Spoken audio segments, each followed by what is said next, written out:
বা উপকার হয়। এই সংক্রান্ত কিছু বিষয় নিয়ে আমি আপনাদের সঙ্গে কথা বলবো। যেমন ইমাম সাহেব আমার পূর্বে কথা বলে গেলেন, আল্লাহ ওনাকে যে দায়িত্ব দিয়েছে আপনাদেরকে হেদায়েত করার জন্য ওয়াজ করা, উনি ওনারটা বলেছেন।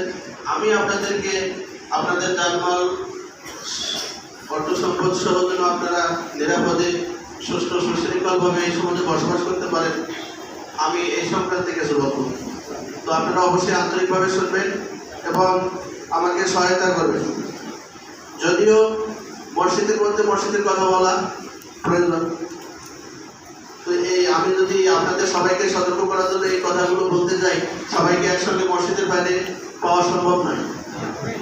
এই জন্যই আমি এখানে বলছি, আপনারা আন্তরিকভাবে শুনবেন এবং এটা পালন করবেন প্লিজ।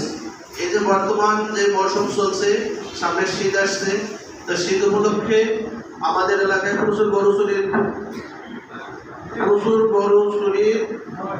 প্রচলন আছে বা প্রথা আছে। তো আপনাদের কাছে আমার রিকোয়েস্ট, যাদের গরু আছে, একটা গরু থাকলেও আপনারা সেটা সতর্কভাবে রাখবেন, পালন করবেন।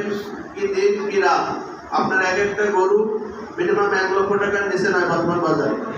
বিদেশি গরু যদি হয়ে থাকে, একটা বাচ্চা হলেই, বাচ্চা প্রসব করার পরে তার দাম 50,000 টাকা।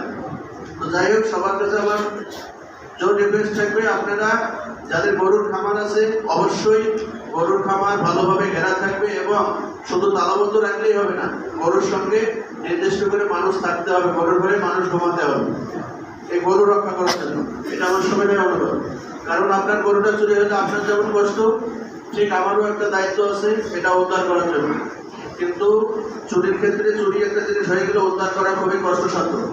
তো আমরা সকলে মিলে সতর্ক থাকবো। আমরা মনে করবো আমরা সবাই পুলিশ, তাহলেই আমরা এই সমাজকে চুরিমুক্ত করতে পারবো, চুরিমুক্ত রাখতে পারবো।